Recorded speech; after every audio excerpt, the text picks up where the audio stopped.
ಸರಸ್ವತಿ ಸಮ್ಮಾನ್ ಪುರಸ್ಕೃತ ಸನ್ಮಾನ್ಯ ಶ್ರೀ ಎಸ್.ಎಲ್. ಭೈರಪ್ಪನವರ ವಂಶವೃಕ್ಷ ಕಾದಂಬರಿಯ ತಮಿಳು ಅನುವಾದದ ಕೃತಿಯ ಅನಾವರಣ ಸಮಾರಂಭ ಇದು. ಮೊದಲನೆಯದಾಗಿ ಪದ್ಮಭೂಷಣ ಸರಸ್ವತಿ ಸಮ್ಮಾನ್ ಪುರಸ್ಕೃತ ಶ್ರೀಯುತ ಎಸ್.ಎಲ್. ಭೈರಪ್ಪನವರನ್ನು ವೇದಿಕೆಗೆ ಹೃತ್ಪೂರ್ವಕವಾಗಿ ಗೌರವಪೂರ್ವಕವಾಗಿ ಸ್ವಾಗತಿಸುತ್ತೇನೆ. ಶ್ರೀ ಶ್ರೀ ಭಾರತೀ ತೀರ್ಥ ಗರುಡ ಗಮನ ತವ ಚರಣ ಕಮಲ ಮಿಹ ಮನಸಿಲಸತು ಮಮ ನಿತ್ಯಂ. ಗರುಡ ಗಮನ ತವ ಚರಣ ಕಮಲ ಮಿಹ ಮನಸಿಲಸತು ಮಮ ನಿತ್ಯಂ. ಮನಸಿಲಸತು ಮಮ ನಿತ್ಯಂ. ಮಮ ತಾಪಮ ಪಾ ಗುರುದೇವ, ಮಮ ಪಾಪಮ ಪಾ ಗುರುದೇವ. ಮಮ ತಾಪಮ ಪಾ ಗುರುದೇವ, ಮಮ ಪಾಪಮ ಪಾ ಗುರುದೇವ. ಅನುವಾದಕರು ಲೇಖಕರು ಶ್ರೀ ಕೆ. ನಲ್ಲತಂಬಿಯವರು.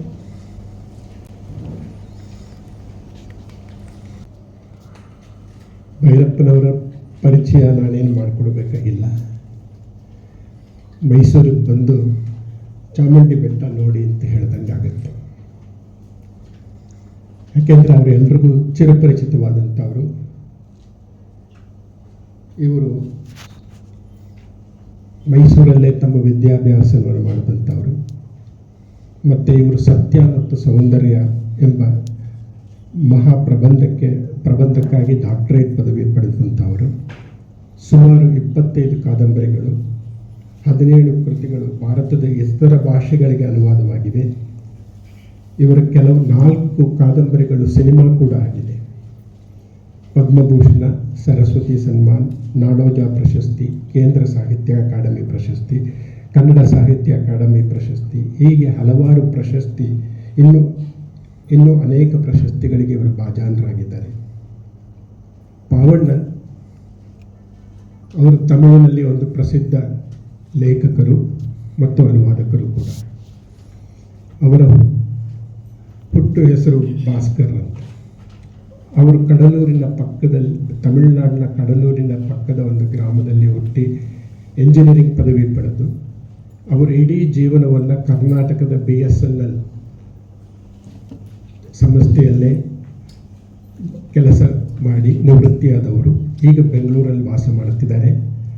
ಅವರು ಸುಮಾರು 100 ಪುಸ್ತಕಗಳನ್ನು ಈವರೆಗೂ ತಮಿಳಲ್ಲಿ, 100ಕ್ಕೂ ಹೆಚ್ಚಿನ ಪುಸ್ತಕಗಳನ್ನು ತಮಿಳಲ್ಲಿ ಬರೆದಿದ್ದಾರೆ. ಮತ್ತು ತಮಿಳಿನಲ್ಲಿ ಬಹಳ ಪ್ರಸಿದ್ಧ ಲೇಖಕರು. ಇವರು ಸಿದ್ಧಲಿಂಗಯ್ಯನವರ ಊರು ಕೇರಿ ಮತ್ತು ಶ್ರೀ ಭೈರಪ್ಪನವರ ಪರ್ವ ಇದನ್ನು ಕನ್ನಡಕ್ಕೆ ತಮಿಳಿಗೆ ಅನುವಾದ ಮಾಡಿದ್ದಾರೆ.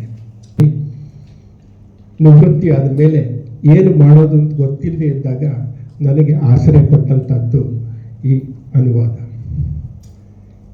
ನಾನು ಈ 10 ವರ್ಷದಿಂದ ಅನುವಾದ ಮಾಡ್ತಾ ಇದ್ದೀನಿ. ಇದಕ್ಕೆ ನನಗೆ ಹಾಗೆ ಸಾಹಿತ್ಯದಲ್ಲಿ ಆಸಕ್ತಿ ಅಂತ ಕೇಳಿದ್ರೆ, ನನ್ನ 14ನೇ ವಯಸ್ಸಿನಲ್ಲಿ ನನಗೊಬ್ಬ ಗೆಳೆಯರು ಸಿಕ್ಕರು. ಆ ಗೆಳೆಯರ ಹೆಸರು, ನನಗಿಂತ ಭಾಳ ವಯಸ್ಸಲ್ಲಿ ಹಿರಿಯರು, 15 ವರ್ಷ ದೊಡ್ಡವರು, ಶ್ರೀಕಾಂತ ಅಂತ ಅವರು ಲೇಖಕರು. ಭಾಳ ಸಣ್ಣ ಕಥೆಗಳ, ಭಾಳ ಸುಂದರವಾದ ಸಣ್ಣ ಕಥೆಗಳನ್ನು ಕನ್ನಡದಲ್ಲಿ ಬರೆದಂಥ ಒಬ್ಬ ಪ್ರಸಿದ್ಧವಾದ ಲೇಖಕರು ಆ ಕಾಲದಲ್ಲಿ.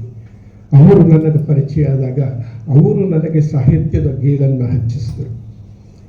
ಹೀಗೆ ನಾನು ಸಾಹಿತ್ಯಕ್ಕೆ ಬಂದಾಗ ಅವರು ನನಗೆ ಮೊದಲು ಕೊಟ್ಟು ಓದಿದಂಥ ಪುಸ್ತಕ ಶರಶ್ಚಂದ್ರ ಅವರ ಶ್ರೀಕಾಂತ ಅನ್ನೋ ಪುಸ್ತಕ. ಅದಾದಮೇಲೆ ಅವರು ಅನೇಕ ಪುಸ್ತಕಗಳನ್ನು ನನಗೆ ತಂದು ಕೊಡ್ತಾ ಇದ್ದರು.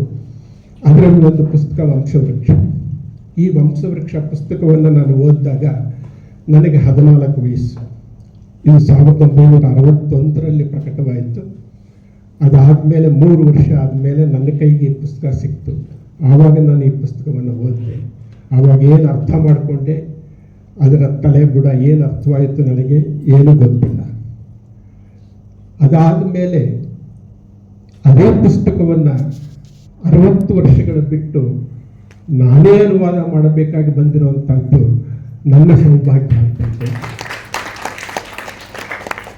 ಬದುಕು ಹೀಗೇನೆ ಭಾಳ ಬೆರಗುಗೊಳಿಸುತ್ತೆ, ಇಲ್ಲ ನಿಮ್ಮನ್ನು ಬೆದರಿಸುತ್ತೆ. ಇದಕ್ಕೆ ಮಧ್ಯಸ್ಥಿತಿ ಅನ್ನೋದು ಏನೂ ಇಲ್ಲ. ಆ ರೀತಿ ನನ್ನನ್ನು ಈ ಬದುಕು ಬೆರಗುಗೊಳಿಸಿದಂಥದ್ದು ಈ ವಂಶವೃಕ್ಷ ನನ್ನ ಕೈಗೆ ಬಂದಿತ್ತು. ಇದನ್ನು ನನಗೆ ಅನುವಾದ ಮಾಡಬೇಕು ಅಂತ ಹೇಳಿದಂಥವರು ಇಲ್ಲಿ ನನ್ನ ಗೆಳೆಯರೊಬ್ಬರಿದ್ದಾರೆ. ಅವರ ಹೆಸರು ಶರವಣ ಮಾಣಿಕ್ಯ ವಾಸಗಂ ಅಂತ, ಇಲ್ಲಿ ಬಂದಿದ್ದಾರೆ. ಅವರು ನನ್ನನ್ನು ಒಂದಿನ ಅವರು ವೊರೇಷಿಯಸ್ ರೀಡರ್, ಅವರನ್ನು ಪುಸ್ತಕದ ಬಕಾಸುರ ಅಂತ ಕರೀಬೋದು. ದಿನಕ್ಕೊಂದು ಪುಸ್ತಕ ಓದ್ತಾರೆ, ಮತ್ತೆ ಆ ಪುಸ್ತಕವನ್ನು ವಿಮರ್ಶೆ ಮಾಡ್ತಾರೆ, ಭಾಳ ಚೆನ್ನಾಗಿ ವಿಮರ್ಶೆ ಮಾಡ್ತಾರೆ, ಅದನ್ನು ಮೌಲ್ಯಮಾಪನ ಮಾಡಿ ಅದನ್ನು ಬರೀತಾರೆ ಕೂಡ. ಅವರು ನನಗೊಂದಿನ ಕೇಳಿದ್ರು, ನೀವು ಯಾಕೆ ವಂಶವೃಕ್ಷವನ್ನು ಅನುವಾದ ಮಾಡಬಾರದು ಅಂತ. ಆಗ ಅನುವಾದ ಮಾಡಬಾರ್ದು ಅಂತ ಕೇಳಿದಾಗ ನಾನು ಅದನ್ನು ಅನುವಾದ ಮಾಡ್ತೀನಿ ಅಂತ ಹೇಳಿ ನಾನು ಅದನ್ನು ಭೈರಪ್ಪನವರ ಅನುಮತಿ ತಗೊಳ್ಳೋದಕ್ಕೋಸ್ಕರ ನನ್ನ ಸ್ನೇಹಿತರಾದಂಥ ಶ್ರೀಧರ್ ಬನವಾಸಿ ಅವರ ಕೇಳಿದಾಗ ಅವರು ಕರ್ಕೊಂಡೋಗಿ ನನ್ನ ಭೈರಪ್ಪನವರಿಗೆ ಪರಿಚಯ ಮಾಡಿಕೊಟ್ಟು ಅವರ ಅನುಮತಿಯೂ ನನಗೆ ದೊರಕಿತು.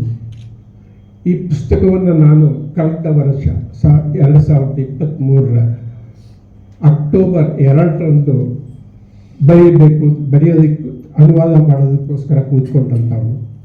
ನವೆಂಬರ್ 31ನೇ ತಾರೀಕು ಈ ಪುಸ್ತಕವನ್ನು ಅನುವಾದ ಮಾಡಿ ಮುಗಿಸ್ತೆ 2 ತಿಂಗಳಲ್ಲಿ. ದಿನಕ್ಕೆ 10 ಗಂಟೆಗಳ ಕಾಲ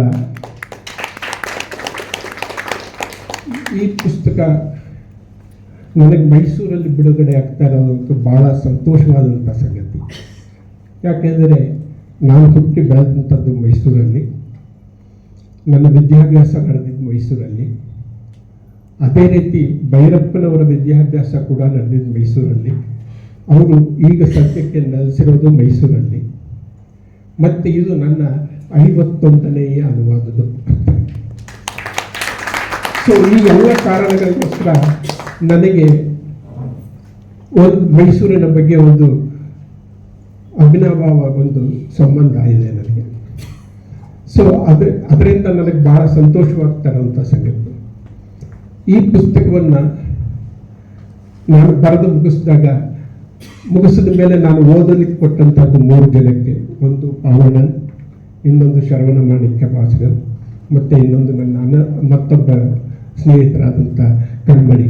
ಈ 3 ಜನಕ್ಕೆ ನಾನು ಈ ಪುಸ್ತಕವನ್ನು ಓದಲಿಕ್ಕೆ ಕೊಟ್ಟಾಗ ಅವರು 3 ಜನ ಓದಿ ಅವ್ರಿಗೆ ನೀಡಿದಂಥ ಸಲಹೆಗಳ ಪ್ರಕಾರ ಕೆಲವು ತಿದ್ದುಪಡಿಗಳನ್ನು ಮಾಡಿ ನಾನು ಈ ಪುಸ್ತಕವನ್ನು 0 ಡಿಗ್ರಿ ಅವರಿಗೆ ಕೊಟ್ಟಾಗ ಅವರು ಭಾಳ ಚೆನ್ನಾಗಿ, ಭಾಳ ಅದ್ಭುತವಾಗಿ 2 ಆವೃತ್ತಿಗಳನ್ನು ತಂದಿದ್ದಾರೆ. ಒಂದು ಪೇಪರ್ ಬ್ಯಾಕ್, ಇನ್ನೊಂದು ಹಾರ್ಡ್ ಬೌಂಡ್.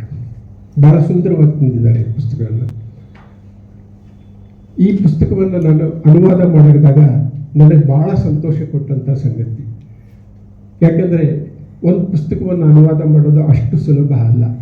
ಆದರೆ ನನಗೆ ಇದು ಭಾಳ ಕಷ್ಟದ ಕೆಲಸವಾದರೂ ಕೂಡ ಭಾಳ ಸಂತೋಷವನ್ನು ಕೊಟ್ಟಂಥ ಸಂಗತಿ. ಭಾಳ ಅನುಭವಿಸಿ ನಾನು ಇದನ್ನು ಮಾಡಿದ್ದೀನಿ. ಈ ಪುಸ್ತಕ ಇವತ್ತು ತಮಿಳು ಓದುಗರ ಕೈಗೆ ದೊರಕ್ತಾ ಇರುವಂಥದ್ದು ನನ್ನ ಭಾಗ್ಯ ಅಂತ ಅಂದ್ಕೊಳ್ತೀನಿ. ಮತ್ತು ಈ ಪುಸ್ತಕವನ್ನು ಸನ್ಮಾನ್ಯ ಶ್ರೀ ಭೈರಪ್ಪನವರು ಇಲ್ಲಿ ಬಿಡುಗಡೆ ಮಾಡಬೇಕು, ಇಲ್ಲ ಅನಾವರಣಗೊಳಿಸಬೇಕು ಅಂತ ಅವರಲ್ಲಿ ಸವಿನಯ ಪ್ರಾರ್ಥನೆ ಮಾಡಿಕೊಂಡು ನನ್ನ 2 ಮಾತುಗಳನ್ನು ಮುಗಿಸ್ತೀನಿ.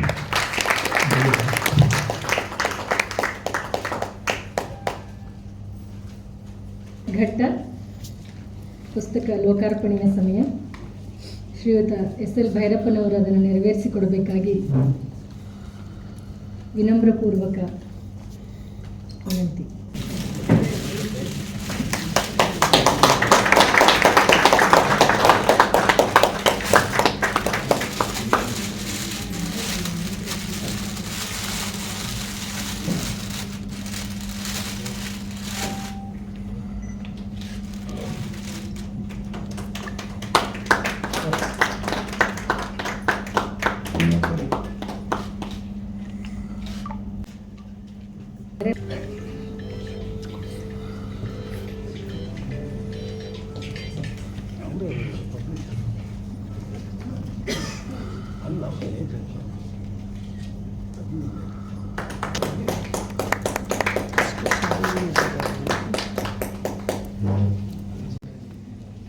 ಶ್ರೀಯುತ ಪಾವಣ್ಣನ್ ಅವರನ್ನು ಗೌರವಿಸಲಿದ್ದಾರೆ.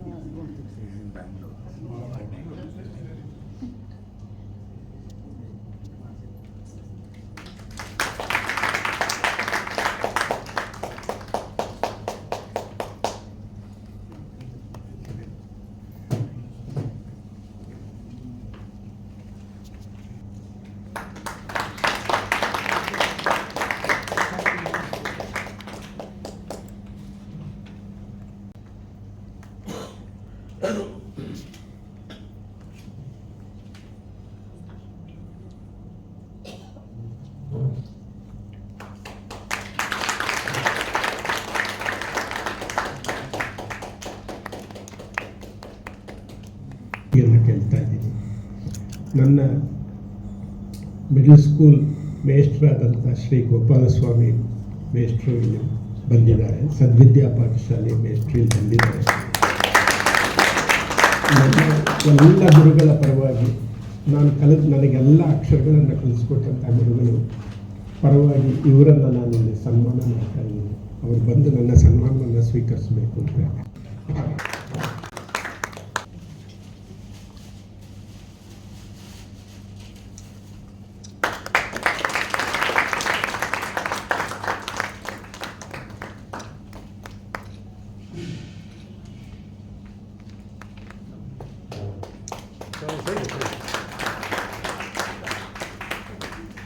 ಮುಂದೆ ಬನ್ನಿ ಮೇಡಮ್, ಬನ್ನಿ.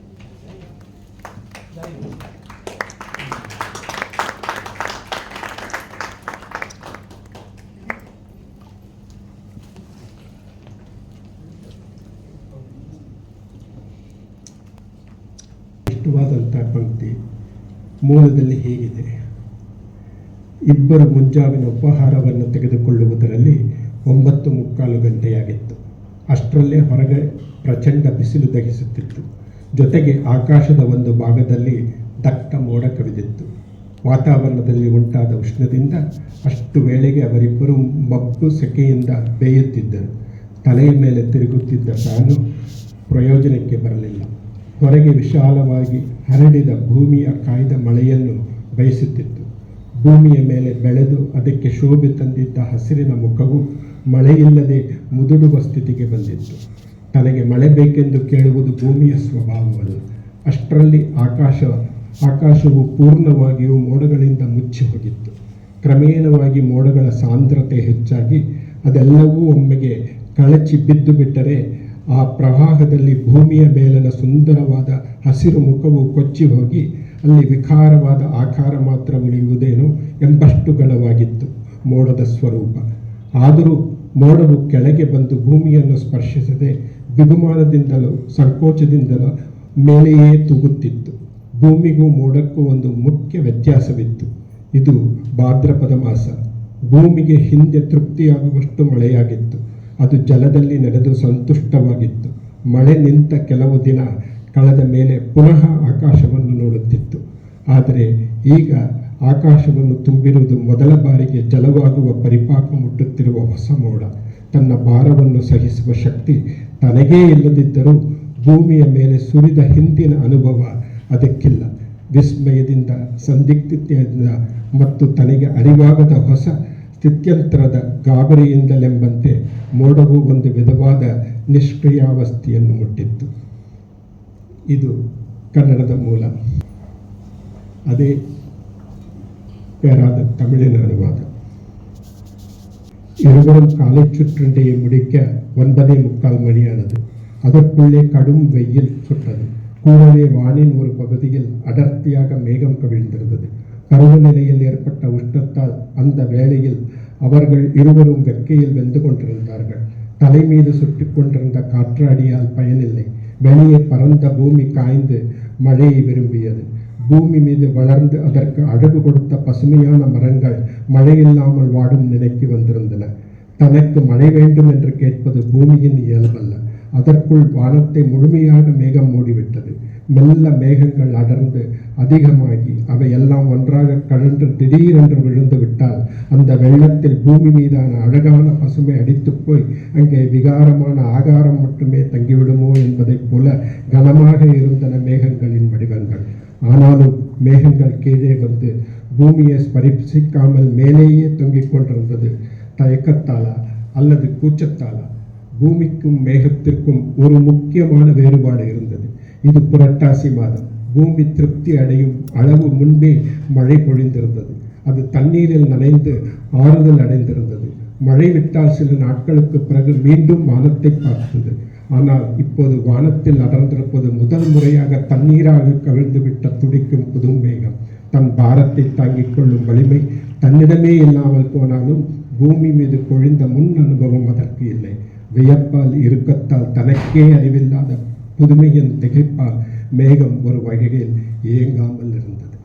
இது Tamil.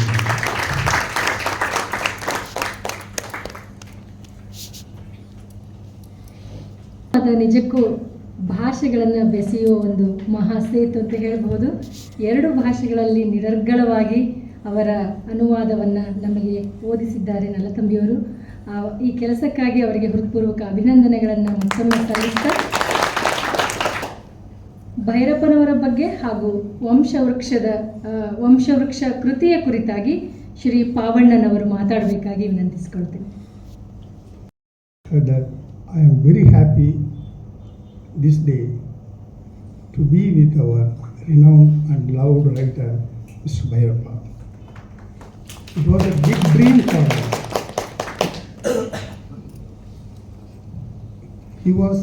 He is one of the star writers in India. He is known to all the languages. His works are translated in almost all Indian languages.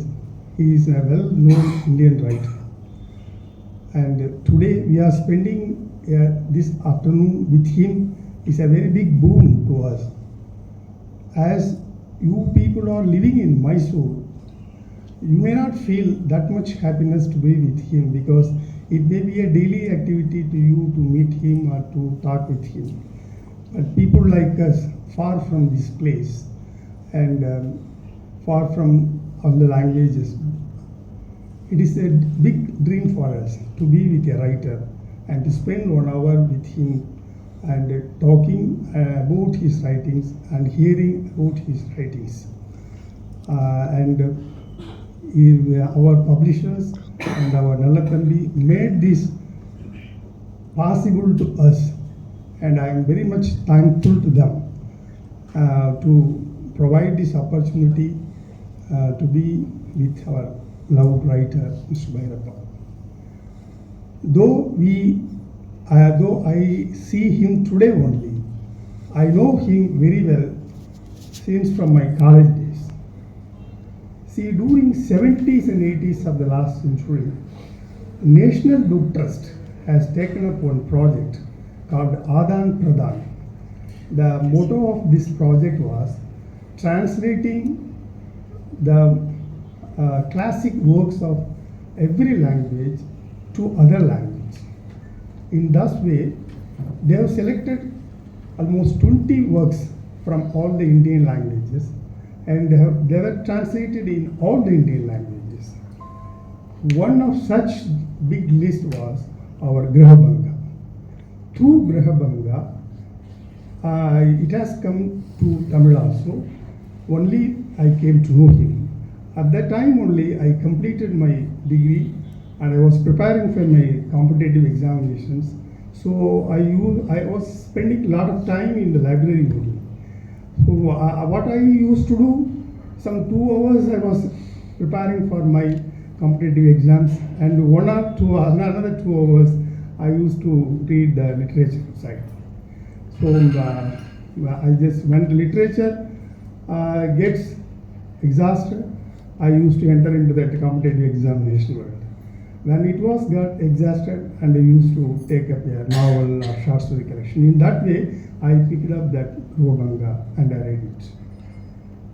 See, that was the first occasion I knew his name, and the very first chapter was very impressive.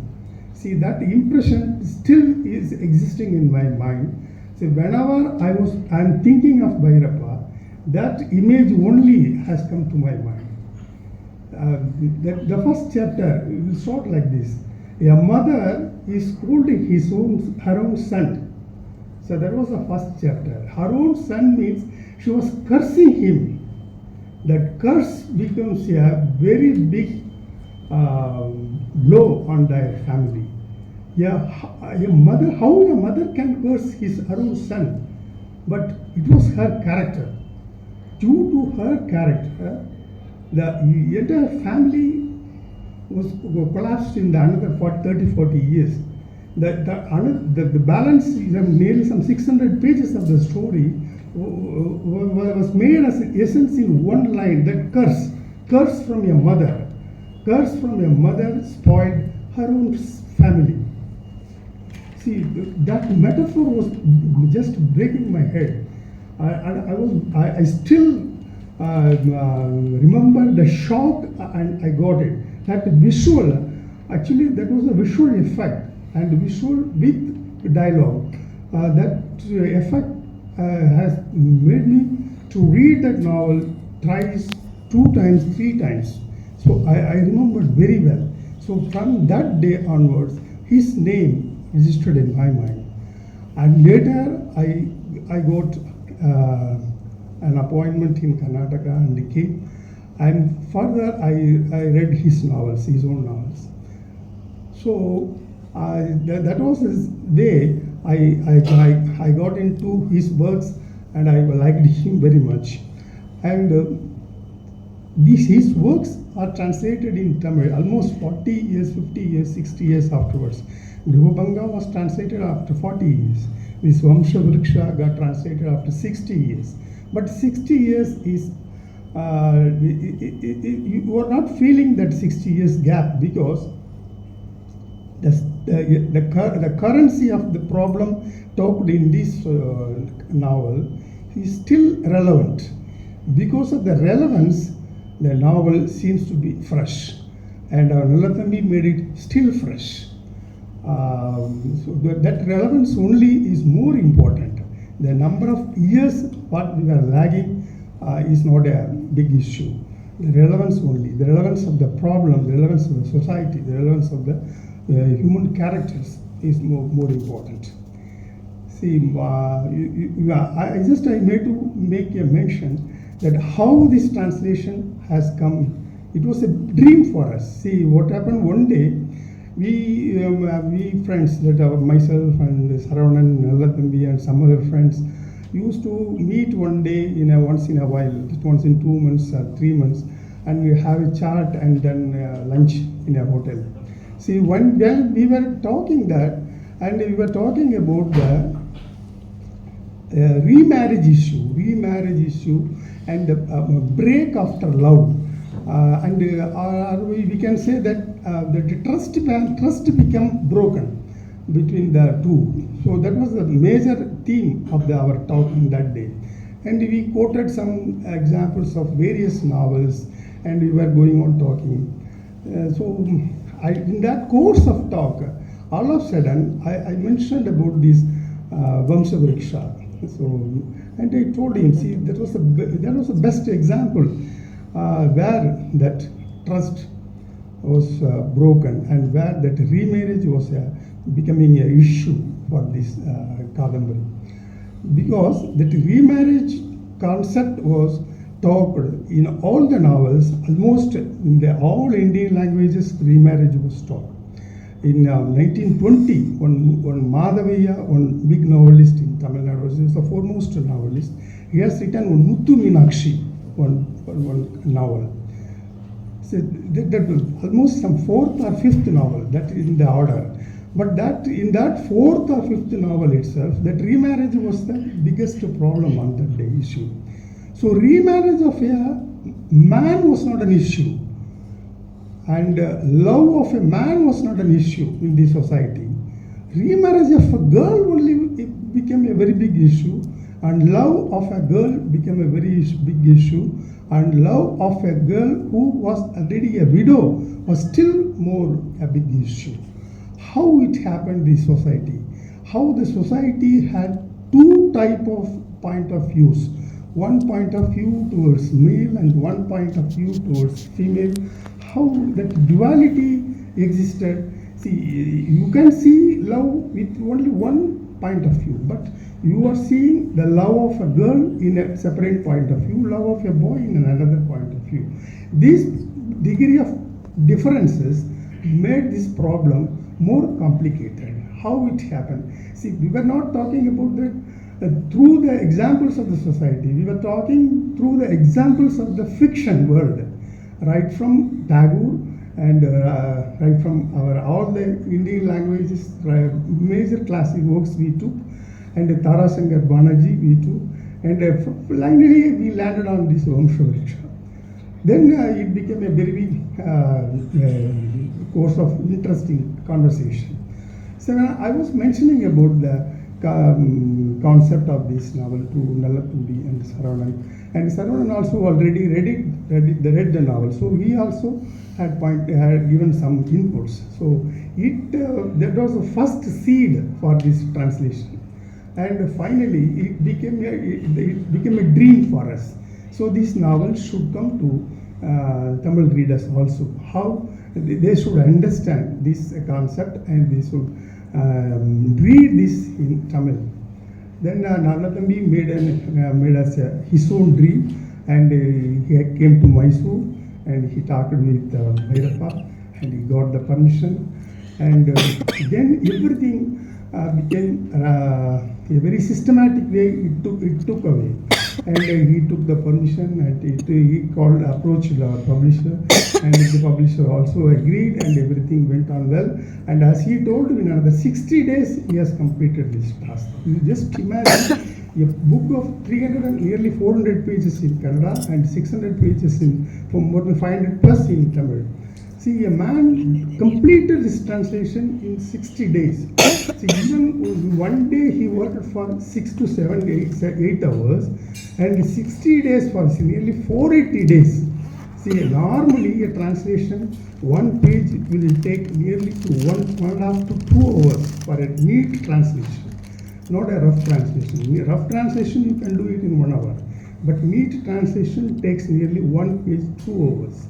400 pages, nearly it took 800 hours. 800 hours means how a man worked in a dedicated way. That shows that it shows the dedication of our Nallathambi. See, Nallathambi authored more than 50 books in translation, vice versa, Tamil to Kannada and Kannada to Tamil. See, that dedication, how he got it, the dedication has come from his dream. That dream only has drove away for him to complete this task in day and night. Nearly 2 months he sat, and he has completed this task. And it is a honor to our writer.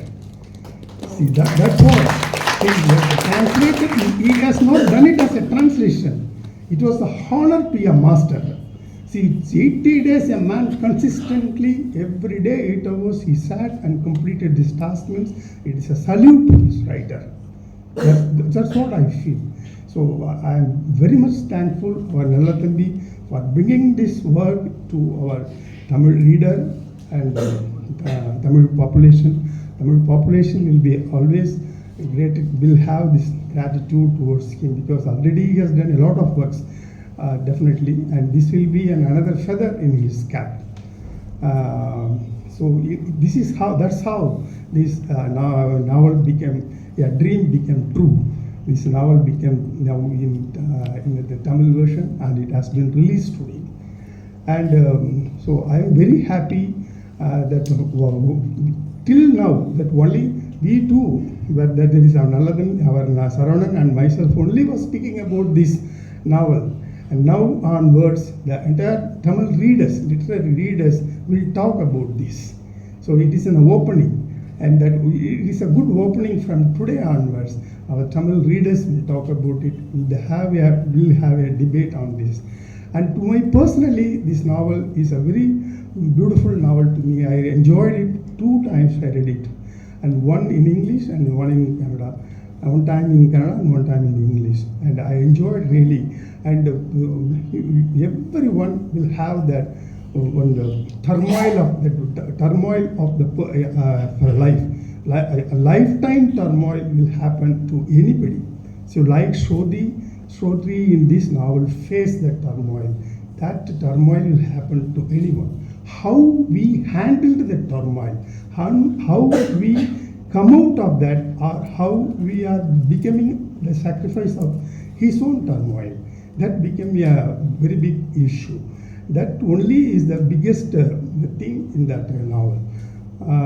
Right from beginning to the end, he was very attached to his own principles, a way of principles and belief system, and how his belief system made him, or how he made his own belief system, and his own belief system when it gets broken, and how he handles it. that he never, in that entire Kadambari, the best aspect is he never shows a sign of hatredness. See, that's what the very plus point in this novel. In that entire novel, see, he has every reason for showing his anger or for showing his hatredness towards the people, but no sign of anger, no sign of gratitude. And how that maturity, handling the turmoil with maturity, is the icon of our Shrote. Such attitude is more important. You can handle it, any type of problem, but we should have the mental balance. That mental balance is with him. But still, that novel is still relevant. Why? Because that mental balance. He never shared any 1% of anger also, 1% of disappointment also, 1% of hatredness also. That's more important. So I like that novel for that prior reason for that. So because this is a releasing function, I should not talk about very detail about that book. But I am giving a very outlook about that novel, and I am very happy that this novel has come in Tamil, and our renowned writer Bhairappa has permitted our Nalathambi to translate this, and our Zero Degree publication has brought this work in Tamil, and we thankful to them, and I thankful to all the friends here. Thank you.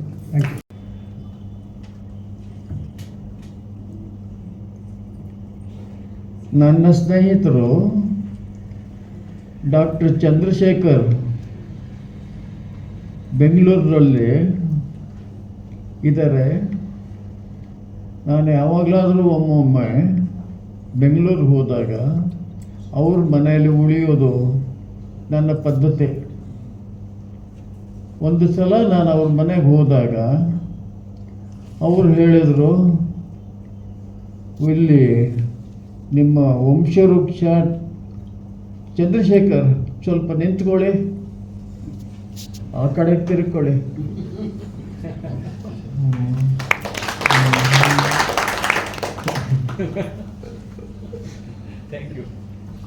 ಅವರು ಹೇಳಿದ್ರು, ವಂಶವೃಕ್ಷನ ತಮಿಳಿಗೆ translate ಮಾಡಬೇಕು ಅಂತ ಒಬ್ಬರಿದ್ದಾರೆ, ಬಹಳ ಚೆನ್ನಾಗಿ ಅವ್ರು ಮಾಡ್ತಾರೆ, ನೀವು ಅದಕ್ಕೆ ಒಪ್ಪಿಗೆ ಕೊಡಬೇಕು ಅಂತ. ನನ್ನ ಪುಸ್ತಕಗಳನ್ನು ಟ್ರಾನ್ಸ್ಲೇಷನ್ಗೆ ಕೊಡಬೇಕಾದ್ರೆ ನಾನು ಸ್ವಲ್ಪ ಅದರ ಬಗ್ಗೆ ಒಂದಿಷ್ಟು ಆಲೋಚನೆ ಮಾಡಬೇಕಾಗ್ತದೆ. ಸುಮ್ಮನೆ ತಕ್ಷಣ ಕೊಡೋಕ್ಕೆ ನನಗಿಷ್ಟ ಇಲ್ಲ. ಇದರೊಳಗೆ ಒಂದು ಮಾತು ಬರುತ್ತೆ, ಇನ್ನು ಮತ್ತೆ ಚಂದ್ರಶೇಖರ್ ವಿಷಯನೇ ಬರುತ್ತೆ. ಇವರು ಇದು BSc ಮಾಡಿದ್ರು, ಆಮೇಲೆ ಲಾ ಓದಿದ್ರು. ಅವ್ರಿಗೆ ಲಾ ಮಾಡಬೇಕು ಅಂತ ಆಸೆ ಆಯಿತು. LLB ಮಾಡಿದ್ರು. LLB ಮಾಡಿ ಆದಮೇಲೆ ಗೌನ ಹಾಕ್ಕೊಂಡ್ರು. ಆಮೇಲೆ ಹೋಗಿ ಇದರೊಳಗೆ ಕೋರ್ಟ್ನಲ್ಲಿ ಒಂದು ದಿವಸ ಕೂತು ಇದ್ದರು. ಮನೆಗೆ ಬಂದು ಆ ಗೌನಲ್ಲಿ ಫೋಟೋ ಎಲ್ಲನೂ ಹಾಕಿ ಮನೆ ಒಳಗಿಟ್ಕೊಂಡ್ರು. ಆದರೆ ಇವ್ರ ತಾಯಿ ಇದ್ರಲ್ಲ, ಅವ್ರು ಹೇಳಿದ್ರು, ನೋಡಪ್ಪ, ನಿನಗೆ ಲಾಯರ್ ಆಗಬೇಕು ಅಂತ ಮನಸ್ಸಿತ್ತು, ಇಷ್ಟೆಲ್ಲ ಆಯಿತು, ಆದರೆ ನೀನು ಲಾಯರ್ ಕೆಲಸ ಬಿಟ್ಟುಬಿಡಬೇಕು. ಯಾಕೆ ಅಂತಂದರೆ ಲಾಯರು ಅಂತಂದ್ರೆ ತುಂಬ ಸುಳ್ಳು ಹೇಳ್ತಾರೆ, ನೀನು ಸುಳ್ಳು ಹೇಳಬಾರ್ದಪ್ಪ ಅಂತ ಹೇಳೋದು. ಸರಿ, ಆಮೇಲೆ ಮತ್ತೇನು ಮಾಡಬೇಕು ಅಂತ ಇವ್ರು ಕೇಳಿದ್ರು ತಾಯಿನ. ತಾಯಿ ಹೇಳಿದ್ರು, ನೋಡು, ಎಲ್ಲದರಲ್ಲಿದ್ದ ಬಹಳ ಪುಣ್ಯದ ಕೆಲಸ ಅಂತಂದರೆ ಡಾಕ್ಟ್ರ್ ಆಗಬೇಕು, ನೀನು ಮೆಡಿಕಲ್ ಓದು ಅಂತ ಹೇಳಿದ್ರು. ಚಂದ್ರಶೇಖರ್ ಆಮೇಲೆ ಮೆಡಿಕಲ್ಲು ಓದರು. ಇದ್ರ ಬ್ಯಾಕ್ಗ್ರೌಂಡು. ಇದು ಇದ್ರ ಬಗ್ಗೆ ಒಂದು ಬಹಳ ಮುಖ್ಯವಾದದ್ದು ಘಟನೆ ನಡೀತು. ಇದು ಕರ್ನಾಟಕದ ಹೈಕೋರ್ಟ್ನಲ್ಲಿರುವಂಥ ಲಾಯರ್ಗಳು ಒಂದು ಲೈಬ್ರರಿಯನ್ನು ಕಲೆಕ್ಟ್ ಮಾಡಿದ್ರು. ಅದರ ಓಪನಿಂಗ್ ಸೆರೆಮನಿ ಮಾಡಬೇಕಾಯ್ತು. ಅದಕ್ಕೆ ಚೀಫ್ ಜಸ್ಟಿಸರನ್ನು ಕರೆದರು. ಗೋವಿಂದ ಭಟ್ ಅಂತ ಚೀಫ್ ಜಸ್ಟಿಸ್ ಇದ್ದರು ಆವಾಗ. ಅವರು ಹೇಳಿದ್ರು, ನೋಡಿ, ಹಿಂದೂ ಲಾ ವಿಷಯ ಬರುತ್ತಲ್ಲ, ಆವಾಗ ಒಂದು ಪುಸ್ತಕ ಇದೆ. ಅದರ ಹೆಸರು ಏನಂತ ಅಂದರೆ ಮುಲ್ಲಾ ಆ್ಯಂಡ್ ಮುಲ್ಲಾ ಅಂತ. ಮುಲ್ಲಾ ಅಂದರೆ ಮುಸಲ್ಮಾನರು ಮುಲ್ಲಾ ಅಲ್ಲ, ಅದೊಂದು ಸರ್ನೇಮು. ತಂದೆ ಮಗ, ಮುಲ್ಲಾ ಆ್ಯಂಡ್ ಮುಲ್ಲಾ ಅನ್ನೋದು ತಂದೆ ಮಗ, ಇಬ್ಬರು ಲಾಯರು. ಅವರಿಬ್ಬರು ಸೇರಿ ಒಂದು ಪುಸ್ತಕ ಬರೆದ್ರು. ಅದು ಹಿಂದೂ ಲಾ ಬಗ್ಗೆ.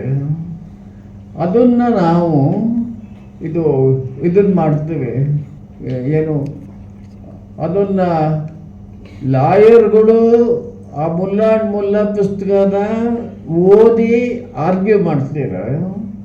ನಾವು ಜಡ್ಜ್ಗಳು ಕೂಡ ಅದೇ ಪುಸ್ತಕ ಓದಿ ನಾವು ಅದನ್ನು ಅದರ ಮೇಲೆ ನಾವು ಜಡ್ಜ್ಮೆಂಟ್ ಮಾಡ್ತೇವೆ. ಯಾಕೆ ಅಂತ ಅಂದರೆ, ಈ ಬ್ರಿಟಿಷ್ ಲಾಯರ್ಗಳು ಇದ್ರಲ್ಲ, ಅದು ಅವ್ರಿಗೆ ಹಿಂದೂ ಲಾ ಅವರಿಗೆ ಏನೂ ಗೊತ್ತಿಲ್ಲ. ಅದಕ್ಕೆ ಅವರು ಏನೇನೋ ಒಂದು ಥರದೊಳಗೆ ಜಡ್ಜ್ಮೆಂಟ್ ಎಲ್ಲ ಕೊಡ್ತಾರೆ. ಇದು ಪ್ರಾಬ್ಲಮ್ ಆಗಿರುವಂಥದ್ದು. ಇದಕ್ಕೆ ಏನು ಅಂತ ಅಂದರೆ, ಬರೀ ಮುಲ್ಲಾ ಸಾಕಾಗೋದಿಲ್ಲ. ಆದರೆ ಇಲ್ಲಿ ನಾನು ನಿಮ್ಗೆ ಹೇಳ್ತೇನೆ, ವಂಶವೃಕ್ಷ ಅಂತ ಒಂದು ಪುಸ್ತಕ ಪಬ್ಲಿಷ್ ಆಗಿದೆ. ಆ ಪುಸ್ತಕವನ್ನು ನೀವೆಲ್ಲರೂ ಓದಿದ್ರೆ ಹಿಂದೂ ಲಾ ಸರಿಯಾಗಿ ಅರ್ಥವಾಗುತ್ತೆ ಅಂತ ಹೇಳಿದ್ರು. ಸರಿ, ಅದು ಹೇಗೆ ಅಂತ ಇಲ್ಲಿ ಈ ಪ್ರಶ್ನೆ ಬಂತು. ಅವ್ರು ಹೇಳಿದ್ರು, ನೀವೆಲ್ಲರೂ ಇದನ್ನು ಈ ಪುಸ್ತಕನ ಓದಲೇಬೇಕು, ನೀವು ಲೈಬ್ರರಿಯಲ್ಲಿ ಇಟ್ಕೊಂಡಾದರೂ ಇದನ್ನು ಓದಲೇಬೇಕು ಅಂತ ಹೇಳಿದ್ರು. ಈ ರೀತಿಯಲ್ಲಿ ಇದು ಬಂತು. ಆದರೆ ಈ ಲಾ ಇದೆಯಲ್ಲ, ಹಿಂದೂ ಲಾ ಇದೆಯಲ್ಲ, ಅದು ಬರೀ ಈ ಕಾದಂಬರಿ ಬೇಸಿದೆ. ಈ ಕಾದಂಬರಿ ಏನು ರಿಫ್ಲೆಕ್ಟ್ ಮಾಡುತ್ತೆ ಅಂತ ಅಂದರೆ, ಇದು ಎಲ್ಲಿ ಹಿಂದೂ ಇದರೊಳಗೆಲ್ಲನೂ ಮಾಡ್ತಾರಲ್ಲ, ಅದು ಧರ್ಮಶಾಸ್ತ್ರ ಇದೆ. ಧರ್ಮಶಾಸ್ತ್ರ ಪಿ.ವಿ. ಕಾಣೆ, ನಿಮಗೆ ಗೊತ್ತಿರಬಹುದು. ಪಿ.ವಿ. ಕಾಣೆಯವರು ಬಹಳ ದೊಡ್ಡ ವಿದ್ವಾಂಸರು ಇದರೊಳಗೆಲ್ಲ. ಅವರು ಎಷ್ಟು ಮಟ್ಟಿಗೆ ಇದ್ದರು ಅಂತ ಅಂದರೆ, ಹಿಂದೂ ಲಾಗೆ ಇದು ಒಂದು ಕೇಸ್ ಇತ್ತು. ಬ್ರಿಟಿಷ್ ಲಾದವರು ಜಡ್ಜು, ಅವ್ರಿಗೆ ಗೊತ್ತಾಗಲಿಲ್ಲ. ಆವಾಗ ಇವ್ರಿಗೆ ಹೇಳಿ ಕಳಿಸಿದ್ರು ಪಿ.ವಿ. ಕಾಣೆ ಅವ್ರಿಗೆ. ಇವರು ಬಹಳ ದೊಡ್ಡ ವಿದ್ವಾಂಸರು, ಜೊತೆಗೆ ಲಾಯರು ಕೂಡ ಆಗಿದ್ರು. ಅವರನ್ನು ಕರೆದು ಹೇಳಿದ್ರು, ಇಲ್ಲಿ ನಮಗೆ ಒಂದು ಪ್ರಾಬ್ಲಮ್ ಬಂದ್ಬಿಟ್ಟಿದೆ, ಅದಕ್ಕೆ ಯಾವ ರೀತಿ ನಾವು ಜಡ್ಜ್ಮೆಂಟ್ ಕೊಡಬೇಕು ಅನ್ನೋದು ನಮಗೆ ತಿಳಿತಾ ಇಲ್ಲ. ನಾನು ನಿಮ್ಮನ್ನು ಕನ್ಸಲ್ಟ್ ಮಾಡಬೇಕು ಅಂತ ಹೇಳಿ ಕಳಿಸಿದ್ದೀವಿ, ಅದಕ್ಕೆ ಉತ್ತರ ಹೇಳಿ ಅಂತ ಹೇಳಿದ್ರು. ಅದಕ್ಕೆ ಇವರು ಹೇಳಿದ್ರು, ನೋಡಿ, ಈ ಕೇಸನ್ನು ನಾನು ತಗೊಂಡಿದ್ದೀನಿ, ನಾನು ಇದರಲ್ಲಿ ಇಬ್ಬರಲ್ಲಿ ಇದರಲ್ಲಿ ನಾನು ಮಾಡ್ತಾ ಇದ್ದೀನಿ. ನಾನಿವಾಗ ನಿಮಗಿದೆ ಇದನ್ನು ಹೇಳಿದ್ರೆ, ಅಲ್ಲಿಗೆ ನಾನು ಇದನ್ನೇ ಕೋರ್ಟಲ್ಲಿ ಆರ್ಗ್ಯೂ ಮಾಡಿದ್ರೆ ಅಲ್ಲಿಗೆ ಅನ್ಯಾಯ ಮಾಡಿದಾಗುತ್ತೆ. ಆದ್ದರಿಂದ ನಾನು ಹೇಳಲ್ಲ ಅಂತ ಇವ್ರು ಹೇಳಿದ್ರು. ಅದಕ್ಕೆ ಅವ್ರು ಹೇಳಿದ್ರು, ನಿಮ್ಮ ಇಂಟೆಗ್ರಿಟಿ ನಮಗೆ ಗೊತ್ತಿದೆ, ನೀವು ಸತ್ಯವಾದದ್ದನ್ನೇ ಹೇಳ್ತೀರಾ ಅಂತ ಅನ್ನೋದು ನಮಗೆ ಗೊತ್ತಿದೆ, ಆದ್ದರಿಂದ ನೀವು ಹೇಳಿ ಅಂತ ಹೇಳಿದ್ರು. ಆಗ ಇವರು ಹೇಳಿದರು, ಇವೆಲ್ಲ ಆಯಿತು. ಅವಾಗ ಅವ್ರು ಹೇಳಿದ್ರು, ನೀವು ಹಿಂದೂ ಲಾ ಬಗ್ಗೆ ಒಂದು ಪುಸ್ತಕ ಯಾಕೆ ಬರೀಬಾರ್ದು ಅಂತವ. ಯಾಕೆಂದರೆ ನಿಮಗೆ ಈ ವಿದ್ವತ್ತು ಇದೆ, ಲಾಯರ್ ಆಗಿ ನಿಮಗೆ ಪ್ರಾಕ್ಟೀಸು ಇದೆ, ಆದ್ದರಿಂದ ನೀವು ಒಂದು ಪುಸ್ತಕ ಯಾಕೆ ಬರೀಬಾರ್ದು, ಬರೀರಿ ಅಂತ ಅವ್ರು ಹೇಳಿದ್ರು. ಇವರು ಬರೀತೀನಿ ಅಂತ ಹೇಳಿದ್ರು. ಆದರೆ ಇವರು ಬ್ಯುಸಿ ಒಳಗೆ ಶುರು ಮಾಡಿರಲಿಲ್ಲ. ಮತ್ತೆ ಅವರು ಬ್ರಿಟಿಷ್ ಜಡ್ಜರು ಇವ್ರಿಗೆ ಹೇಳಿದ್ರು, ಇಲ್ಲ ನೀವು ಬರೀಲೇಬೇಕು ಅಂತ. ಇವರು ಬರೀಬೇಕು ಅಂತ ಶುರು ಮಾಡಿದ್ರು. ಆ ಶುರು ಮಾಡಿದಾಗ ಏನೇನು ಬರೀಬೇಕು ನಾನು ಅನ್ನೋದನ್ನೆಲ್ಲ ಕೂತು ಚೆನ್ನಾಗಿ ಆಲೋಚನೆ ಮಾಡಿದ್ರು. ಆಲೋಚನೆ ಮಾಡಿದಾಗ ಒಂದು ಇದನ್ನು ಮಾಡಿದ್ರು, ಏನು ಏನೇನು ಮಾಡಬೇಕು ಅನ್ನೋದನ್ನೇ ಅದೇ ಒಂದು ದೊಡ್ಡ ವಾಲ್ಯೂಮ್ ಆಗಿಬಿಡ್ತು. ಅವಾಗ ಇವರು ಹೇಳಿದ್ರು, ಇದನ್ನು ನಾನು ಇನ್ ಡೀಟೇಲ್ ಬರೀಬೇಕಾದ್ರೆ ಇದು ಕೊನೆ ಪಕ್ಷ ಒಂದು 5-6 ವಾಲ್ಯೂಮನ್ನು ನಾನು ಬರೀಬೇಕಾಗುತ್ತೆ, ಇದರಲ್ಲಿ ಆಗೋಲ್ಲ ಅಂತಂದು ಅವ್ರಿಗನ್ನಿಸ್ತು. ನನಗೆ ಈ ಲಾಯರ್ ಕೆಲಸ ಮಾಡಿಕೊಂಡು ಪುಸ್ತಕ ಬರೆಯೋದಕ್ಕಾಗೋಲ್ಲ ನನಗೆ, ಆದ್ದರಿಂದ ನಾನು ಈ ಲಾಯರ್ ಕೆಲಸ ಬಿಟ್ಬಿಡ್ಬೇಕು ಅಂತ ತೀರ್ಮಾನ ಮಾಡಿಬಿಟ್ರು ಅವರು. ಲಾಯರ್ ಕೆಲಸ ಬಿಟ್ಟರೆ ಜೀವನ ಹೇಗಾಗಬೇಕು. ಆವಾಗ ಇವರು ಹೆಂಡತಿಗೆ ಹೇಳಿದ್ರು, ನಾನು ಇದೊಂದು ದೊಡ್ಡ ಪುಸ್ತಕ ಬರೀಬೇಕು ಅಂತ ನಾನು ಮನಸ್ಸಲ್ಲಿ ಮಾಡಿಬಿಟ್ಟಿದ್ದೀನಿ. ಇದುವರೆಗೆ ನಾವು ಏನು ದುಡ್ಡು ಸಂಪಾದನೆ ಮಾಡಿ ಬ್ಯಾಂಕ್ನೊಳಗಿಟ್ಟಿದ್ದೀವೋ ಅದರ ಬಡ್ಡಿ ಒಳಗೆ ಜೀವನ ಮಾಡಬೇಕು. ಆ ದುಡ್ಡೆಲ್ಲನೂ ನಿನ್ನ ಅಕೌಂಟ್ಗೆ ಹಾಕಿಬಿಡ್ತೀನಿ, ನೀನು ಅದರೊಳಗೆ ಸಂಸಾರ ಮಾಡ್ಕೊಂಡಿರ್ತೀಯ. ಹಾಗಿದ್ರೆ ನಾನು ಈ ಪುಸ್ತಕ ಬರೀತೀನಿ, ಇಲ್ಲದೆ ಹೋದ್ರೆ ಆಗಲ್ಲ ಅಂತ ಇವರು ಹೇಳಿದ್ರು. ಆಕೆ ಹೇಳಿದ್ರು, ಆಯಿತು ನಾನು ಮಾಡ್ತೀನಿ ಹಾಗೆ ಅಂತ ಒಪ್ಕೊಂಡ್ರು ಅವರಲ್ಲಿ. ಆಗ ಇವರು ಈ ಪುಸ್ತಕ ಬರೆಯೋದಕ್ಕೆ ಶುರು ಮಾಡಿದ್ರು. ಪೂನಾದಲ್ಲಿ ಇರುವಂಥ ಒಂದು ದೊಡ್ಡ ಇನ್ಸ್ಟಿಟ್ಯೂಟು, ಯಾವುದೇದು ಪೂನಾದಲ್ಲಿ ಭಂಡಾರ್ಕರ್ ಇದರೊಳಗೆ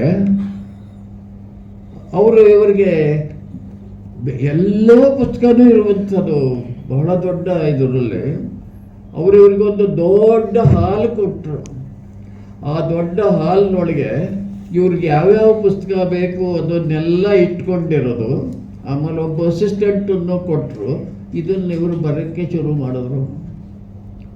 40 ವರ್ಷವಾಯಿತು ಅವರದನ್ನು ಬರೆದು ಮುಗಿಸೋಕ್ಕೆ.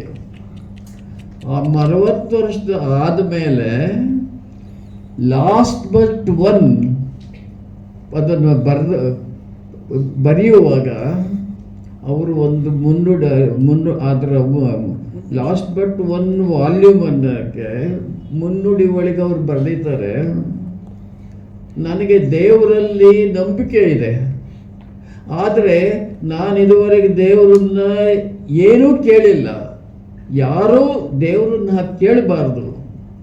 ಆದರೆ ಈಗ ನನಗೆ ಒಂದು ಕೇಳುವಂಥ ಪ್ರಶ್ನೆ ಒಂದು ಕಂಡೀಷನ್ ಬಂದಿದೆ.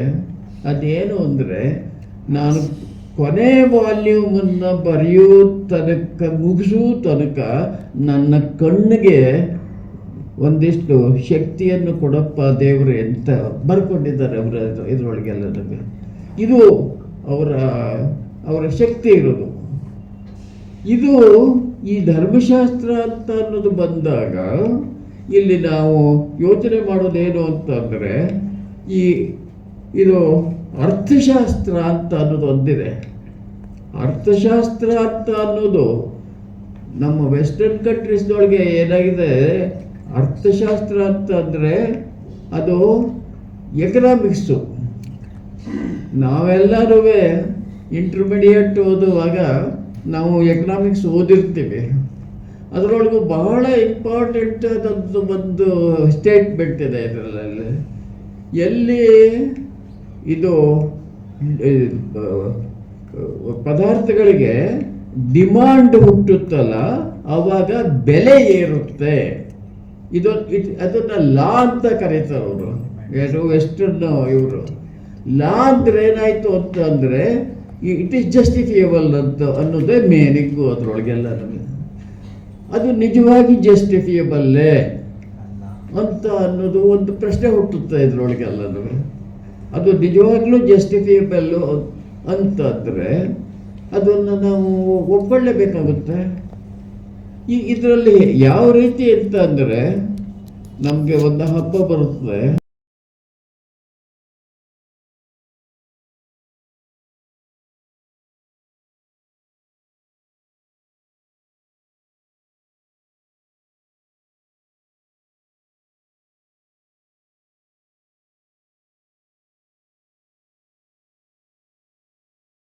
ಧರ್ಮವೇ ಯಾತಕ್ಕೆ ಏರಿಸಬೇಕು ಇದ್ದಕ್ಕಿದ್ದಾಗೆ ಅಂತ ಅನ್ನೋದು ಪ್ರಶ್ನೆ ಬರುತ್ತೆ ಇದರಲ್ಲಿ.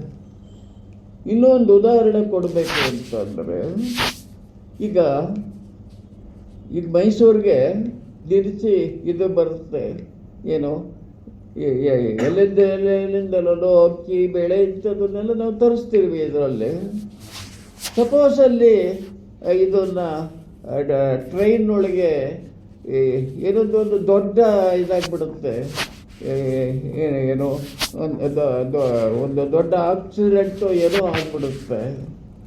ಅವಾಗ ಏನಾಗುತ್ತೆ, ಈ ಅಂಗಡಿಯಲ್ಲಿ ಇರೋನು ಇದ್ದಕ್ಕಿದ್ದಾಗೇನೆಯ 5 ರೂಪಾಯಿ ಬೆಲೆ ಇರೋದನ್ನು 8 ರೂಪಾಯಿ ಮಾಡ್ತಾನೆ, 8 ಇರೋದನ್ನು 10 ಮಾಡ್ತಾನೆ, ಆಮೇಲೆ 15 ಆಗ್ತಾನೆ, 20 ಆಗ್ತಾನೆ. ಯಾಕೆ ಅಂತ ಅಂದರೆ ಇಲ್ಲ ಪದಾರ್ಥ ಇಲ್ಲ ಹಾಗೆ ಅಂತ ಹೇಳ್ತಾರೆ. ಅದಕ್ಕೆ ನಾವೆಲ್ಲ ಇದನ್ನು ಒಪ್ಕೊಳ್ಳೇಬೇಕಾಗುತ್ತೆ.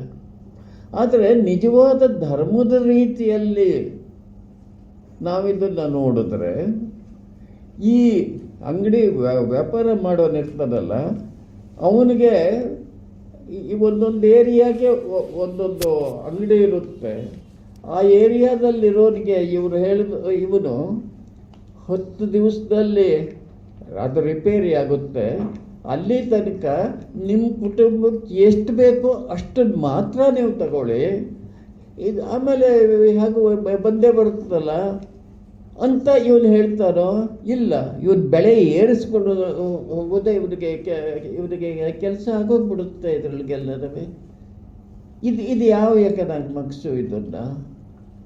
ಈ ಸಂದರ್ಭದೊಳಗೆ ಒಂದು ಬಹಳ ಮುಖ್ಯವಾದ ಇದು ಬರುತ್ತದೆ ಇದರಲ್ಲಿ, ಏನು ಅಂತಂದರೆ ಈ ಅರ್ಥಶಾಸ್ತ್ರ ಅಂತ ಅನ್ನೋದು ನಮ್ಮಲ್ಲಿ ಒಂದಿದೆ. ಆ ಅರ್ಥಶಾಸ್ತ್ರವನ್ನು ಮಾಡಿದವರು ಕೌಟಿಲ್ಯರ ಅರ್ಥಶಾಸ್ತ್ರ ಅಂತಲೇ ಇದು. ಇದನ್ನು ಮಾಡಿದವರು ಯಾರು ಅಂತಂದರೆ ಮೈಸೂರಿನೊಳಗೆ ಇದ್ದಂಥ ದೊಡ್ಡ ವಿದ್ವಾಂಸರು ಶ್ಯಾಮಶಾಸ್ತ್ರಿಗಳು ಅಂತವ. ಅವರು ಇದ್ರವರು ರುದ್ರಪಟ್ಟಣದವರು. ಅದನ್ನು ಅರ್ಥಶಾಸ್ತ್ರ ಇತ್ತು, ಇದು ಬೇರೆ ಬೇರೆ ಎಷ್ಟೋ ಕಡೆಯಲ್ಲಿ ಇತ್ತು. ಆದರೆ ಆ ಅರ್ಥಶಾಸ್ತ್ರ ಅನ್ನೋದು ಟೆಕ್ಸ್ಟ್ ಯಾರಿಗೂ ಗೊತ್ತಿರಲಿಲ್ಲ. ಅರ್ಥಶಾಸ್ತ್ರದ ವಿಷಯ ಎಲ್ಲ ಧರ್ಮಶಾಸ್ತ್ರದೊಳಗೂ ಮೆನ್ಷನ್ ಮಾಡೋರು, ಅದ್ರ ಟೆಕ್ಸ್ಟೇ ಇಲ್ಲ. ಇದನ್ನು ಯಾರಿಗೂ ಸಿಕ್ಕಿರಲಿಲ್ಲ, ಇವ್ರಿಗೆ ಸಿಕ್ತು. ಅವರು ಇದನ್ನು ತಗೊಂಡು ಅದನ್ನೆಲ್ಲ ಅನಲೈಸ್ ಮಾಡಿ ಇದನ್ನು ಪಬ್ಲಿಷ್ ಮಾಡಿದ್ರು ಅವರು. ಈ ಅರ್ಥಶಾಸ್ತ್ರದ ಇದನ್ನು ಅವರು ಶ್ಯಾಮಶಾಸ್ತ್ರಗಳು ಮಾಡಿದ್ರು. ಇವ್ರ ಬಗ್ಗೆ ಇನ್ನೊಂದು ಬಹಳ ಮುಖ್ಯವಾದದ್ದು ಒಂದಿದೆ. ಏನಂತ ಅಂದರೆ, ಇವರು ಒಂದ್ಸಲ ನಮ್ಮ ಮಹಾರಾಜರು ನಾಲ್ವಡಿ ಕೃಷ್ಣರಾಜ ಒಡೆಯರು ಜರ್ಮನಿಗೆ ಹೋಗಿದ್ದರು. ಜರ್ಮನಿಯವರು ಇಂಡಿಯನ್ ಫಿಲಾಸಫಿ ಬಗ್ಗೆ ಜರ್ಮನಿಯವರು ಬರ್ತಿದ್ದಾರೆ, ಇಂಡಿಯನ್ ಫಿಲಾಸಫಿ ಬಗ್ಗೆ ಬ್ರಿಟಿಷ್ನವರು ಬರ್ತಿದ್ದಾರೆ. ಆದರೆ ಬ್ರಿಟಿಷ್ನವರು ಏನು ಹಿಂದೆ ಇದನ್ನು ಮಾಡಿದ್ದಾರೆ ಹಾಗೆ ಅಂತ ಅಂದರೆ, ಅವರ ಎಂಪೈರನ್ನು ಬಿಗಿ ಮಾಡಿಕೊಳ್ಳೋದಕ್ಕೆ ಏನು ಬೇಕೋ ಆ ರೀತಿ ಇಂಟರ್ಪ್ರಿಟ್ ಮಾಡಿರ್ತಾರೆ. ಹೇಗೆ ಅಂತ ಅಂದರೆ, ಈಗ ಈ ದೇಶದಲ್ಲಿ ಇದು ಇಲ್ಲಿಂದ ಯಾರು ಇದನ್ನು ಮಾಡಿದವರು, ಏನು ಯಾರು ಈ ದೇಶವನ್ನು ಗೆದ್ಕೊಂಡು ಬಂದವರು ಅಂತ ಅಂದರೆ, ಮೊದಲು ಬಂದವರು ಯಾರು, ಇನ್ಯಾರ್ಯಾರೋ ಬಂದರು, ಆರ್ಯರು ಅಲ್ಲಿಂದ ಹೊರಗಡೆಯಿಂದ ಬಂದರು. ವಾಸ್ತವವಾಗಿ ಆರ್ಯರು ಅಂತ ಅನ್ನೋರು ಇದರಲ್ಲೇ ಅಲ್ಲ, ಇವ್ರು ಸೃಷ್ಟಿ ಮಾಡಿಕೊಂಡದ್ದು. ಆರ್ಯರು ಅನ್ನೋರು ಅಲ್ಲಿಂದ ಬಂದರು, ಆಮೇಲೆ ಮುಸಲ್ಮಾನರು ಬಂದರು, ಆಮೇಲೆ ನಾವು ಬಂದು ಅಂತಂದರೆ, ನೀವು ಇದು ಆರ್ಯರು ಅಲ್ಲಿಂದ ಬಂದರು ಅಂತಂದರೆ ವೇದ ಮೊದಲಾದವುಗಳೆಲ್ಲದೂ ಹೊರಗಡೆಯಿಂದ ಅವರಿದ್ದಾಗ ಅಲ್ಲಿ ಇದು ಮಾಡಿಕೊಂಡದ್ರು, ಅಲ್ಲಿಂದ ಇಲ್ಲಿಗೆ ಬಂತೆ ಹೊರತು ಈ ಇಂಡಿಯಾದಲ್ಲಿ ಸೃಷ್ಟಿಯಾದದ್ದಲ್ಲ. ಅದು ಅಲ್ಲಿಂದ ಬಂತು, ಮುಸಲ್ಮಾನರಿಂದ ಆಮೇಲೆ ಬಂತು, ಆಮೇಲೆ ನಾವು ಬಂದಿದ್ದು. ಆದ್ದರಿಂದ ನೀವು ಬಿಟ್ಟು ಹೋಗಿ ಅಂತ ಅಂದರೆ ನಾವ್ಯಾಕೆ ಬಿಟ್ಟು ಹೋಗಬೇಕು? ನಾವು ಅಲ್ಲಿಂದಲೇ ಬಂದವರು. ಈ ಥರದ ಹಿಸ್ಟ್ರಿನವ್ರು ಬರೆಯೋದಕ್ಕೆ ಶುರು ಮಾಡಿದರು. ಆದರೆ ಜರ್ಮನಿಯವರು ಅದನ್ನು ಮಾಡ್ತಾರೆ. ಯಾಕೆಂದರೆ ಅವ್ರಿಗೇನು ಎಂಪೈರ್ ಈ ಥರದ್ದೆಲ್ಲ ಏನಿರಲಿಲ್ವಲ್ಲ, ಅದಕ್ಕೆ ಅವರು ಸರಿಯಾಗೇನೆ ಅವರು ಅರ್ಥ ಮಾಡ್ಕೊತಾ ಇದ್ರು. ಈ ನಮ್ಮ ಕೃಷ್ಣರಾಜ ಒಡೆಯರು ಅಲ್ಲಿಗೆ ಹೋಗಿದ್ರು, ಜರ್ಮನಿಗೆ ಒಂದು ಯೂನಿವರ್ಸಿಟಿಗೆ ಹೋದರು. ಯೂನಿವರ್ಸಿಟಿಗೆ ಹೋದರೆ ಇವರು ಮಹಾರಾಜರು ಹೋದರು ಅಲ್ಲಿಗೆ. ಮಹಾರಾಜರ ಅಲ್ಲೇನೋ ಇದು ಮಾಡಕ್ಕೆ ಬಂದರು, ಇವರು ಇಂಟ್ರೊಡ್ಯೂಸ್ ಮಾಡ್ಕೋಬೇಕಲ್ಲ, ಅದಕ್ಕೆ ಅದು ಮಹಾರಾಜರು ಹೇಳಿದ್ರು, ನಾನು ಮೈಸೂರಿನ ಮಹಾರಾಜ ಹಾಗೆ ಅಂತ ಇವರು ಹೇಳಿದ್ರು. ಅದು ನಮಗೆ ಗೊತ್ತಿಲ್ಲ ಅಂತಂದು. ಮೈಸೂರು ಅಂದರೆ ಅಲ್ಲಿ ಒಬ್ಬರು ಇವರಿದ್ದಾರಲ್ಲ, ಯಾರೋ ಶ್ಯಾಮಶಾಸ್ತ್ರಿ ಅಂತ ಇದ್ದಾರಲ್ಲ, ಅವರವರ ನಿಮ್ಮದು ಅಂತ ಕೇಳಿದ್ರು ಇವರು. ಅವಾಗ ಮಹಾರಾಜರಿಗೆ ಯಾರು ಶ್ಯಾಮಶಾಸ್ತ್ರಿ ಅಂದರೆ ಗೊತ್ತಿರಲಿಲ್ಲ ಅವ್ರಿಗೆ. ಹಾಗೆ ಅಂತ ಅಂದರು. ಆಮೇಲೆ ಮೈಸೂರಿಗೆ ಬಂದಾದ ಮೇಲೆ ವಿಚಾರಿಸಿದ್ರು ಅವರ ಆಸ್ಥಾನದ ಪಂಡಿತರು, ಯಾರು ಶ್ಯಾಮಶಾಸ್ತ್ರಿ ಅಂದರೆ ಅಂತ ಕೇಳಿದ್ರು. ಅಯ್ಯೋ ಇಲ್ಲೇ ಇದ್ದಾರೆ, ನಮ್ಮ ಓರಿಯೆಂಟಲ್ ರಿಸರ್ಚ್ ಇನ್ಸ್ಟಿಟ್ಯೂಟ್ನೊಳಗೆ ಇದ್ದಾರೆ ಅಂತ ಹೇಳಿದ್ರೆ, ಹಾಗಾದ್ರೆ ನಾವು ಅವ್ರನ್ನ ಮಾತಾಡಿಸ್ಬೇಕಲ್ಲ ಹಾಗೆ ಅಂತ ಅಂದರು. ಆಮೇಲೆ ಇವ್ರನ್ನ ಕರೆಸಿದ್ರು. ಕರೆಸಿ ಮಹಾರಾಜರು ಹೇಳಿದ್ರು, ರಾಜಂದೇನಿದ್ರು ಅವನ ರಾಜ್ಯದ ಒಳಗಡೆಲಿರುತ್ತೆ, ಆದರೆ ವಿದ್ವಾನ್ ಅವನು ಇಡೀ ಪ್ರಪಂಚದಲ್ಲೇ ಇದೆ, ಅವನ ಹೆಸರಿರುತ್ತೆ ಅಂತ ಹೇಳಿದ್ರು. ಇದು ಈ ರೀತಿಯಲ್ಲಿ ಇದು ಹಾಕೊಂಡು ಬಂದಿದೆ. ಇದು ಅದರಿಂದ ಇದು ಕೌಟಿಲ್ಯ ಅನ್ನೋದೊಂದು ಇದೆಯಲ್ಲ, ಕೌಟಿಲ್ಯ ಅಂತ ಅನ್ನೋನು ಚಂದ್ರಗುಪ್ತ ಮೌರ್ಯನ ಅಮಾತ್ಯ. ಅವನು ಇದನ್ನು ಮಾಡಿರೋದು. ಅಂದರೆ ಸರ್ಕಾರದವರು ಯಾವ ರೀತಿ ಯಾವ ಇದಕ್ಕೆ ಎಷ್ಟು ಬೆಲೆಯನ್ನು ಹೇಗೆ ಮಾಡಬೇಕು ಅಂತ ಅನ್ನೋದನ್ನು ನಾನು ಹೇಳಿದ್ದನಲ್ಲ ಇದರೊಳಗೆಲ್ಲನೂ. ಅದರೊಳಗೆ ಏನಂತ ಅಂದರೆ, ಈಗ ಇದು ಹೂವು ಇದೆ, ಆ ಹೂವಿಗೆ ಎಷ್ಟು ಬೆಲೆ. ನೀವು ಸಾಯಂಕಾಲ ನೀವು ಹೂ ಕೊಟ್ಕೊಡ್ತೀರ, ನಾಳೆ ಬೆಳಗ್ಗೆನೂ ಹೂ ಕೊಟ್ಕೊಡ್ತೀರ, ಒಂದೇ ಬೆಲೆ. ಆದರೆ ಮಧ್ಯಾಹ್ನವಾದರೆ ಅದಕ್ಕೆ ಬೆಲೆ ಇಲ್ಲ, ಏಕೆಂದರೆ ಒಣಗಿಬಿಡುತ್ತೆ ಅದು ಅದರೊಳಗೆಲ್ಲನೂ. ತರಕಾರಿ ಕೂಡ ಹೀಗೇನೆ, ಒಂದು ದಿವಸ 2 ದಿವಸಕ್ಕೆ ಅದಕ್ಕೆ ಬೆಲೆ ಇರುತ್ತೆ, ಆಮೇಲೆ ಅದಕ್ಕೆ ಬೆಲೆ ಇರೋದಿಲ್ಲ. ಆದರೆ ಮೆಟಲ್ಸ್ ಇರುತ್ತಲ್ಲ, ಕಬ್ಬಿಣದ್ದಾಗಬಹುದು, ಚಿನ್ನವಾಗಬಹುದು, ಅಥವಾ ಬೆಳ್ಳಿ ಆಗಬಹುದು, ಅದಕ್ಕೆ ಇದನ್ನ ಬೆಲೆನ ವೇರಿಯೇಷನ್ ಮಾಡಕೂಡ್ದು. ಅದು ಇವರು ಮಾಡಿರುವಂಥದ್ದು. ಯಾರು? ಕೌಟಿಲ್ಯ. ರಾಜ್ಯ ಆಳ್ದವನು ಯಾರು? ಅವನ ಅಮಾತ್ಯ. ಅವನು ಚಂದ್ರಗುಪ್ತ ಮೌಲ್ಯನಿಗೆ ಮಹಾರಾಜ ಹೆಸರೆಲ್ಲ ಮಹಾರಾಜರಿಗಾಗುತ್ತೆ, ಆದರೆ ಮಾಡಿದವರು ದಿವಾನ್ನೇಯ. ನಾವು ಮೈಸೂರೊಳಗೆ ನಿಮಗೆ ಎಲ್ಲನೂ ಗೊತ್ತಿದೆ, ಅದನ್ನು ನಾನೇ ನಿಮಗೆ ಬಿಡಿಸಿ ಹೇಳಬೇಕಾಗಿಲ್ಲ. ಇದಕ್ಕೆಲ್ಲ ಅದು ಒಂದು ಹೆಸರನ್ನ ಹೇಳೋದೇ ಇಲ್ಲ, ಮಹಾರಾಜರು ಅಂತೆಲ್ಲ ಹೇಳ್ಕೊಂಡು ಬಂದ್ಬಿಟ್ಟಿದ್ದಾರೆ ಇವಾಗ. ಆ ರೀತಿಯಲ್ಲೇ ಇದು ನಡ್ಕೊಂಡು ಬಂತು. ಇದಕ್ಕೆಲ್ಲ ನಾನು ಇದನ್ನು ಯಾಕೆ ಹೇಳ್ತಿದ್ದೀನಿ ಅಂತ ಅಂದರೆ, ಈಗ ನಮ್ಮಲ್ಲಿ ಈ ಬೆಲೆ ಏರುವುದು ಮೊದಲಾದ ಇಂಥವು ಹಿನ್ನೆಲೆಯಲ್ಲಿ ನೋಡಿದ್ರೆ ನಮ್ಮಲ್ಲಿ ಎಷ್ಟರ ಮಟ್ಟಿಗೆ ನಾವು ಬೆಲೆ ಏರಿಸ್ತೀರಿ, ಸರ್ಕಾರವೇ ಏರಿಸ್ಬಿಟ್ಟಿರುತ್ತೆ ಅಂತ ಅನ್ನೋದೆಲ್ಲ ನಮಗೆ ಗೊತ್ತಿದೆ. ಈ ರೀತಿಯಲ್ಲಿ ಇವತ್ತಿನ ಈ ಕಾರ್ಯಕ್ರಮ ಇದೆಯಲ್ಲ, ಈ ಕಾರ್ಯಕ್ರಮ ನನಗೂ ಕೂಡ ನೋಡಿ ಸಂತೋಷವಾಯಿತು. ಇದಕ್ಕೆ ಕಾರಣ ಅಂತಂದರೆ ನನ್ನ ಪುಸ್ತಕಗಳು ಭಾರತದ ಎಲ್ಲ ಭಾಷೆಗಳಿಗೂ ಅನುವಾದವಾಗಿದೆ, ಇಂಗ್ಲೀಷ್ಗೂ ಆಗಿದೆ, ಸಂಸ್ಕೃತಕ್ಕೂ ಆಗಿದೆ. ಯಾಕೋ ಈ ತಮಿಳಿಗೆ ಆಗಿರಲಿಲ್ಲ ಹೆಚ್ಚಾಗಿ, ಈಗ ತಮಿಳಲ್ಲೂ ಆಗಿದೆ. ನನಗೆ ತುಂಬ ಸಂತೋಷವಾಗಿದೆ.